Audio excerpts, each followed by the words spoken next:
Salut à tous et bienvenue pour un nouvel épisode des podcasts des histoires de Mel. Alors pour moi c'est un épisode un petit peu particulier parce que pour ceux qui me suivent sur les réseaux sociaux, vous savez que j'ai eu le plaisir la semaine dernière d'aller à Livre Paris et d'y rencontrer notamment l'équipe de la librairie numérique Glose. Alors j'ai voulu profiter des 1 an de l'entreprise en France pour rencontrer à nouveau l'équipe et particulièrement Nicolas Prinçant, son fondateur, ainsi que Garance Coggins, que j'ai interviewé vendredi 24 mars dans l'après-midi sur le salon, et j'en profite du coup pour vous dire à quel point j'aime cette entreprise, à quel point j'aime l'idée qui est l'idée de départ, à savoir rendre la lecture sociale, connecter les gens autour du livre et devenir à terme une plateforme d'éducation. Donc forcément c'est une idée qui mêle les livres et les nouvelles technologies qui sont mes deux passions, donc je ne pouvais qu'adorer et qu'adhérer à cette idée qui est pour moi en même temps très humaniste, et je pense que dans le monde dans lequel on vit, c'est quand même super important d'avoir accès au savoir. Donc j'ai profité de la gentillesse de Nicolas et de Garance et des 1 an de l'entreprise en France pour mener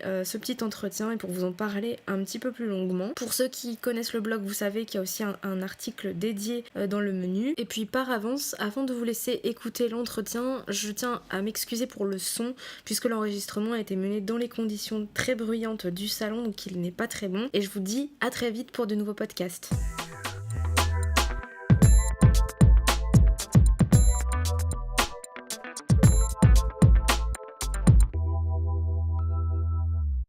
Salut à tous et bienvenue pour un nouvel épisode des podcasts des histoires de Mel. Je suis toujours en direct du Salon du Livre de Paris avec Nicolas Prinçant qui est le fondateur de la librairie numérique Glose.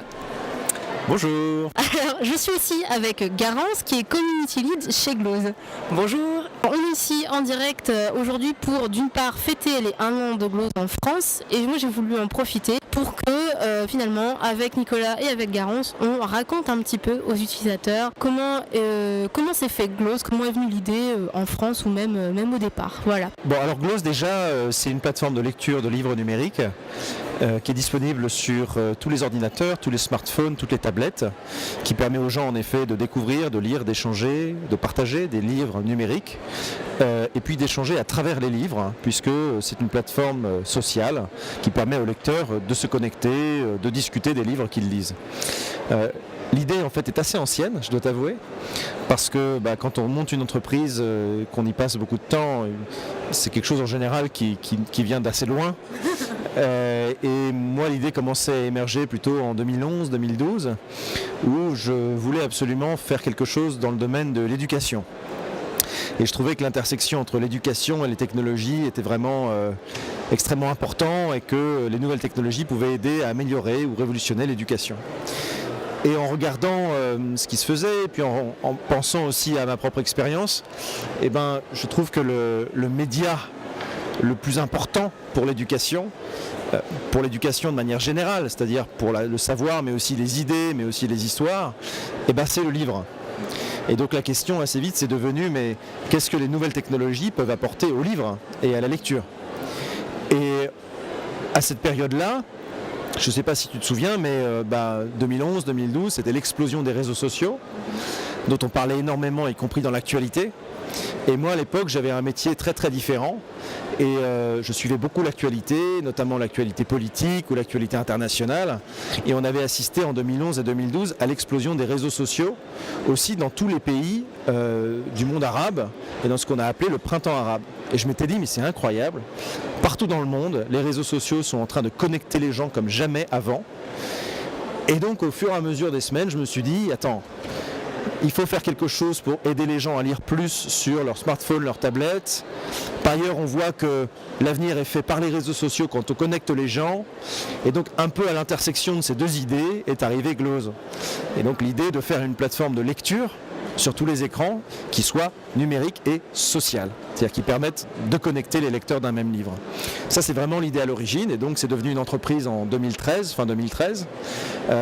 Beaucoup de travail à très peu pour construire la plateforme, donc c'est de la technologie de pointe, donc on a des ingénieurs qui travaillaient avant chez Google, etc. Deuxièmement, de convaincre les éditeurs de nous donner leur catalogue de livres pour qu'on ait des livres à distribuer au format numérique, et tout ça, ça mène aujourd'hui, fast forward, a une librairie d'à peu près 1 million de titres disponibles dans le monde entier. Et en effet, depuis 1 an, puisqu'on fête l'anniversaire aujourd'hui, au Salon du Livre, l'existence de Glose France, qui est d'autant plus proche de notre cœur qu'on est une entreprise française et on est des Français. Voilà. Alors du coup, j'ai une petite question pour Garance, parce qu'on avait eu une discussion qui date de l'été dernier, si je me souviens bien, où finalement on en était venu à discuter, donc c'est ce que tu dis Nicolas, que c'est une librairie qui est 100% numérique, et avec Garance, je me souviens, on avait beaucoup ri parce qu'on fait partie de ces gens qui pensent que finalement numérique et papier, ça peut tout à fait aller bien ensemble. Alors Garance, qu'est-ce que tu répondrais aux gens qui te disent oui, mais le numérique c'est bien, mais ça va tuer le livre papier? Effectivement, c'est une discussion qu'on a souvent et que moi j'ai particulièrement souvent parce que je me suis beaucoup occupée du lancement de Glose en France et que les Français ont un rapport évidemment extrêmement passionnel, émotionnel avec le livre papier. Le nombre de personnes qui m'ont dit, ne serait-ce que cet argument-là, mais moi, me passer de l'odeur du livre, je comprends pas comment vous faites. Et je comprends, et je crois qu'on comprend tous dans l'équipe parce qu'on est d'une génération où on n'est pas du tout né avec le livre numérique. Et donc on a tous connu le livre papier, et ce que j'ai trouvé génial en arrivant dans l'équipe de Glose, c'est de se rendre compte qu'avec des profils très différents et très centrés sur les nouvelles technologies, on adorait tous lire des choses différentes. Et on lisait tous, on avait tous une pratique de lecture moitié-moitié, j'ai envie de dire mixte. On lit tous à la fois en papier et à la fois en numérique. Ce dont on se rend compte avec des études sur le livre numérique, c'est qu'il y a très peu de gens, en fait, notamment en France, qui passent au tout numérique. C'est assez rare. Et le livre numérique vient souvent comme une habitude, une pratique complémentaire. Pour des lecteurs, parce que ça s'insère en fait dans d'autres moments de sa vie, du quotidien, ou pour d'autres types de livres même. Ça va notamment être, pour Glose typiquement, vu que c'est une application donc disponible sur smartphone, sur iPad, sur ordinateur, ça va être un moyen de lire dans le métro quand on est hors connexion, ou bien dans la salle d'attente. On a des gens qui nous ont dit « Ah mais voilà, moi je me suis retrouvée en panne de lecture, j'avais fini mon livre dans les 10 minutes de la salle d'attente du médecin, panique, que faire ?» Et j'ai lu un livre sur Glose parce que je savais que j'avais les 10% gratuits. Et voilà, donc ça c'est une réponse super, j'ai envie de dire. Après, autre question qui me vient à l'esprit, tu parlais Nicolas tout à l'heure du rôle de Glose dans l'éducation. Finalement, ça en est où de ce point de vue-là? Parce que je crois me souvenir que ça commençait tout juste à fonctionner un petit peu avec les universités. Est-ce qu'il y a du neuf là au bout d'1 an? Est-ce qu'il y a des choses nouvelles à venir? Oui, beaucoup. En fait, quand on a lancé Glose en France, très vite, on a eu beaucoup de contacts de la part d'élèves et de professeurs qui nous ont dit « Mais moi, une plateforme de lecture sociale, collaborative, qui permet à ma classe, par exemple, de lire, d'annoter les textes, d'en discuter, de l'analyser, de l'expliquer, etc., ou de l'enrichir, c'est exactement le genre de choses que je cherche pour enseigner. Pour enseigner les lettres, évidemment, pour enseigner l'histoire, pour enseigner la biologie, parfois. Et donc, très vite, on s'est tourné vers ce public en disant, très bien, on va faire en sorte que Glose marche bien dans les établissements. Donc, on a créé la fonction groupe de lecture, qui permet à un professeur de créer un groupe pour sa classe. Et en fait, assez vite, on a eu de la chance parce qu'il y a eu beaucoup d'expérimentations qui ont été menées sur le terrain, qui fait qu'on a été remarqué par le ministère de l'Éducation nationale, avec qui on a eu la chance de signer une convention fin 2016, qui nous permet aujourd'hui de déployer Glose en test dans des dizaines d'établissements de 3 académies en France, que sont Lyon, Grenoble et Rouen. Et donc on est dans plusieurs établissements, collèges, lycées, et franchement on est très très heureux de voir que ça plaît beaucoup aux étudiants, ça aide les professeurs tout simplement à lire plus et à faire aimer la lecture, notamment sur écran. À côté de ça, c'est vrai, comme tu disais, on a pas mal de succès en université, parce que c'est la même problématique. Là, les professeurs nous disent, mais moi, tout mon but, c'est que quand ils rentrent chez eux, mes étudiants puissent lire les textes, et en plus préparer les discussions et les débats qu'on a en classe. Donc en fait, Glose les aide à faire ça, puisque ça les aide à déjà commencer à discuter entre eux, avant même d'arriver en classe, au moment où ils lisent chez eux. Et donc, c'est vrai que Glose est utilisé à Harvard aux États-Unis, à Sciences Po Paris en France. On a comme ça des pilotes très très intéressants avec des établissements de renommée mondiale. Donc on est très très heureux de pouvoir apprendre de ça et d'améliorer au fur et à mesure Glose pour l'éducation. Alors on n'a pas énormément de temps malheureusement, donc je vais conclure avec une dernière question. Qu'est-ce que, là ça fait 1 an, il y a bientôt une nouvelle version de Glose qui va sortir. Est-ce que tu n'aurais pas un petit scoop ou une petite nouveauté à venir que tu pourrais nous donner en primeur? Si c'est pas possible, c'est pas grave, mais voilà, j'essaye quand même. Bon Mélanie, déjà, c'est énormément de travail. Oui. On est en plein dedans. Ce que je peux te dire, c'est que la façon dont on travaille, et tu le sais très bien parce que tu es venu plusieurs fois, c'est qu'on essaie d'échanger un maximum avec nos utilisateurs.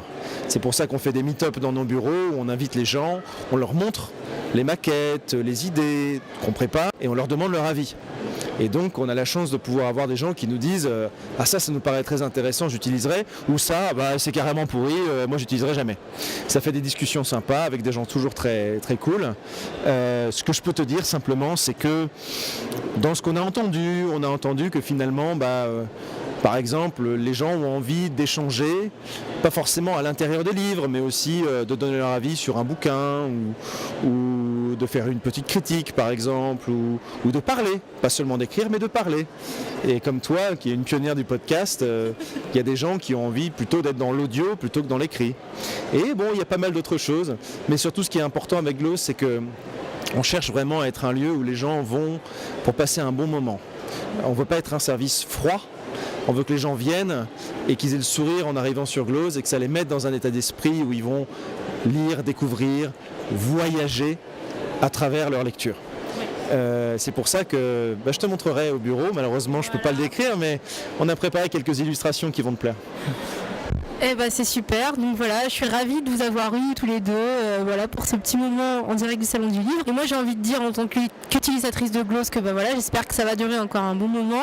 Donc pour ceux qui ne connaissent pas, franchement foncez, c'est une appli qui est dispo sur Android, sur Apple, voilà, et sur, partout ailleurs. Donc n'hésitez pas, et je veux dire, comme chez Glose, à bientôt dans un livre. Salut!